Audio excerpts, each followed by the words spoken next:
So, something is missing from the frame in this video, and that's actually what we're going to be talking about today. To anybody out there that collects Legos, have you ever went out of your way to buy Mega Block sets? I usually don't, but I did find something interesting a handful of years ago. I ended up honestly spending way too much money buying a bunch of these, but I'd been getting a lot of comments about something that had been on that shelf back there. And so I figured we could go ahead and take a look at it in today's video and appreciate some of the other sets that I still have on hand for some reason that honestly sat on the floor for, I don't know, years in a storage room. But yeah, so without further ado, let's get into that. So this is the build that has gotten so many comments. This little guy right here. A lot of people have asked me about it. A lot of people have messaged me about it. Like, is that a Scyther? Yeah. This is from Mega Construx, which is just Mega Blocks. Fancy name, I know, right?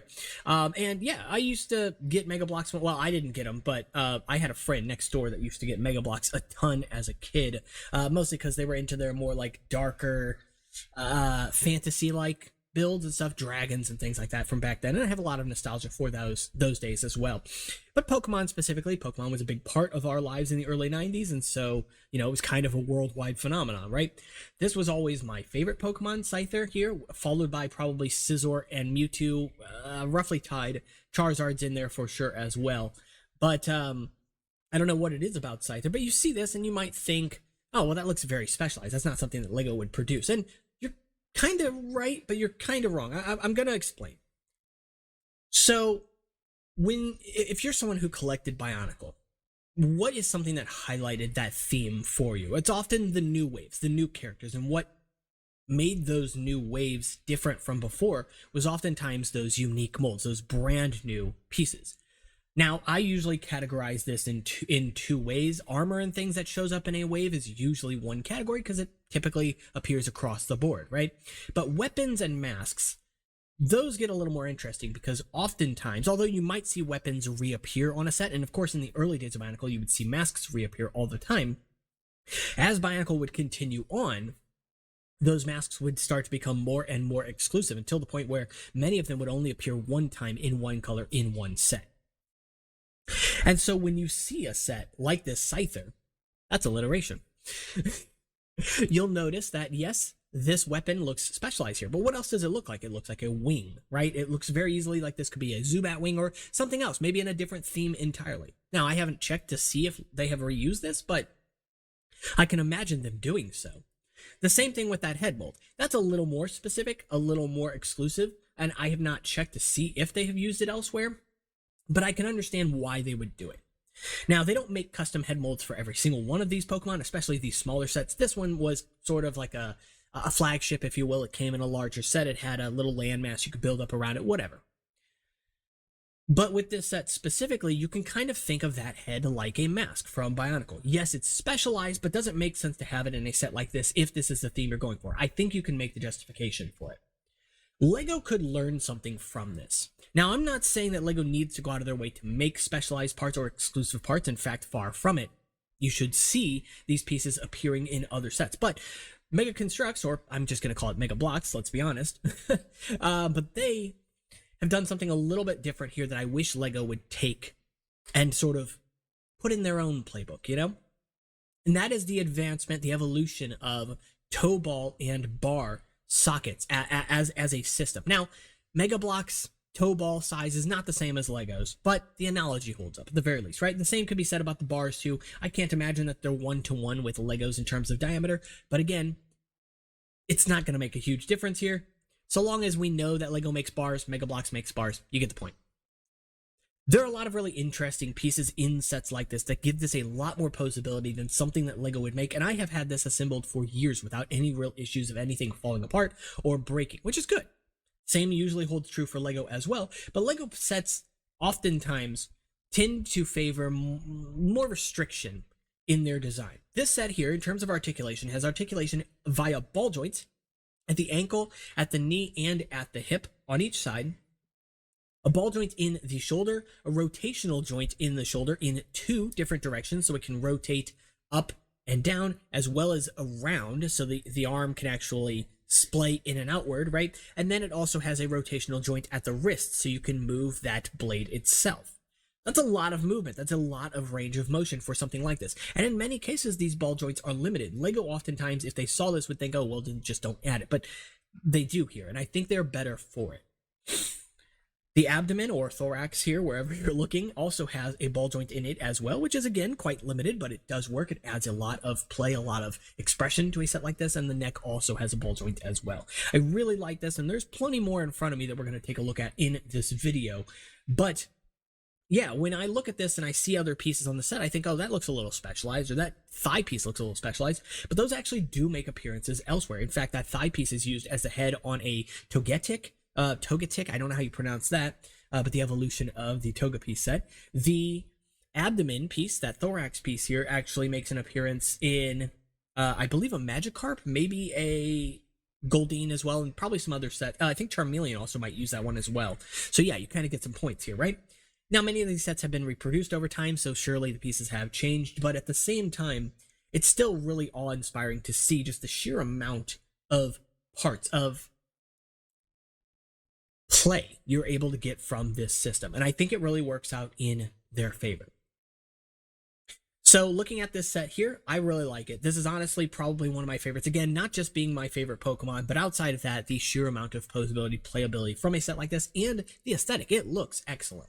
It's got these little vinyl wings back here, very similar to something Lego would do, although they do wedge those pieces in between studs. Usually not something Lego does quite so often, but it works. It works out really well, in fact, and I think that those wings look very nice. They're very high quality. The print is good. You can see there's a little Magnemite. It does not come with this set, but it's a little small side build. That one's a little bit harder to find as well, but I just anchor it on the back. Some of these can be hard to find, but let's go ahead and take a look at a handful more as well, including another one of my favorites. So I already mentioned some of my favorite Pokemon, but in terms of builds, in terms of this Mega Construx theme, this is actually another one of my favorites, Caterpie.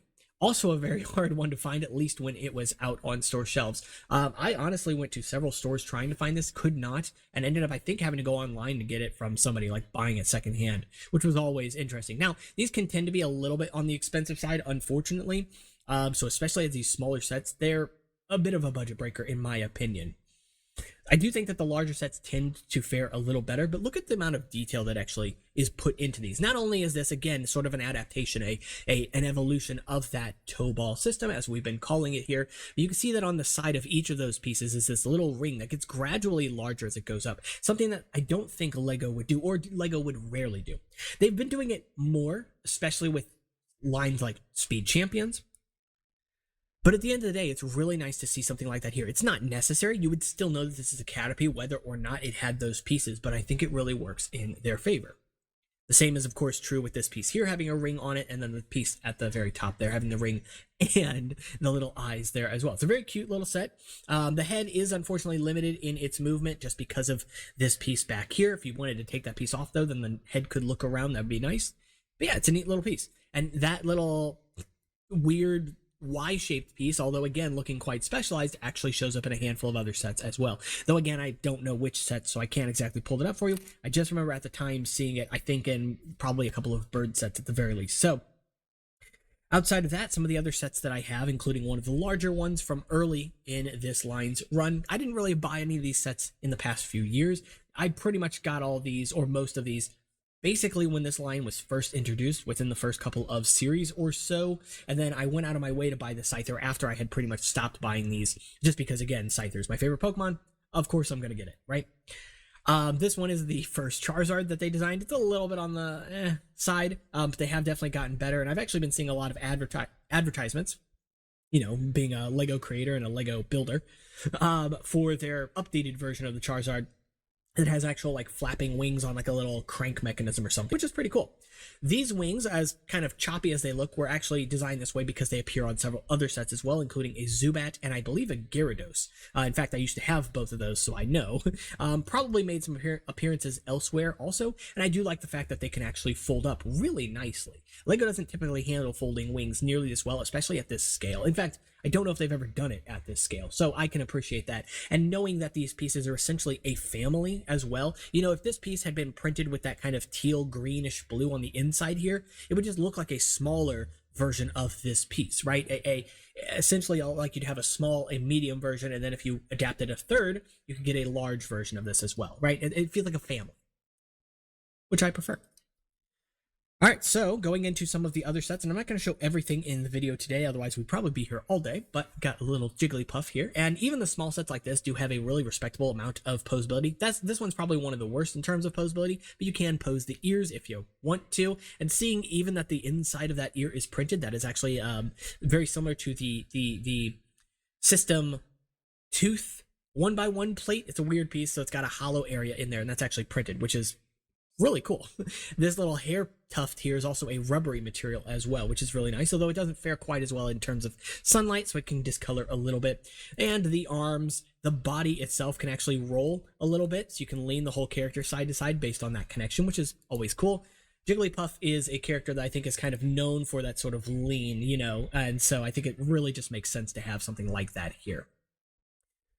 With that one out of the way, we've got, of course, the fan favorite Pikachu, which makes honestly too many appearances in this line, but at the very least, you would usually get it with a different print on the face there. So if you wanted to get every Pikachu you could, you have that option. Don't know why you would, but hey, there you go, right? You get Wooper, which is always a cute one. It also has some rubbery little pieces in there. In fact, several of these sets do contain little rubbery pieces. This one here being the Meowth set that has a rubbery piece very similar to the Nidoran girl set, not identical but close, and I think a Rattata also may use this exact same build here, or this exact same rubbery piece here as well, just a different color. So yeah, don't have Rattata anymore either, so I can't compare those two. So yeah, there are a lot of different sets here overall. You get Paris, you get Meowth, Squirtle, Bulbasaur. I have some in a little box down here that need to be put back together again. So yeah, what are my thoughts on this line? I think that's actually really good. I think it is honestly one of the better things that Mega Bloks is doing right now. Again, I've never been like the biggest fan of Mega Bloks, but I don't hate them by any means. They're just, I'm not someone who goes out of my way to play things like Halo and stuff like that. So because that's not my fandom, I don't really experience those sets all that often. And so because Pokemon was a big part of my childhood, it's something I have a vested interest in. And, you know, I sort of watched this line of toys evolve as time went on. I guess that's a Pokemon pun there, because why not, right? But yeah, with all of that being said, that's pretty much it for the video. I do really like it. I think that a lot of these are quite nice and even worth seeking out. Granted, I don't know what the price on any of these is anymore, and surely they have made plenty more. This has to be successful for them. So as time has gone on, especially with, you know, Pokemon Go and stuff back when that was a thing, because I'm pretty sure these were on store shelves back then too. So yeah, that's pretty much it for this video. If you guys did enjoy the video, make sure you are subscribed. It really helps out the channel. We are continuing to grow, doing really, really well. So thank you all for watching, even if you're not subscribed. It all helps. And of course, let me know if you have any of these. I would love to see your opinions on some. I know I've seen, I think, a Mewtwo and some other ones I'm really curious about, but I haven't bit the bullet on them yet, you know. I haven't decided to get any of those yet. So let me know your favorites. And of course, as always, my links for Discord and Instagram are in the description below. Patreon down there as well if you want to check out for more perks. And I'll see you on the next one. Take care.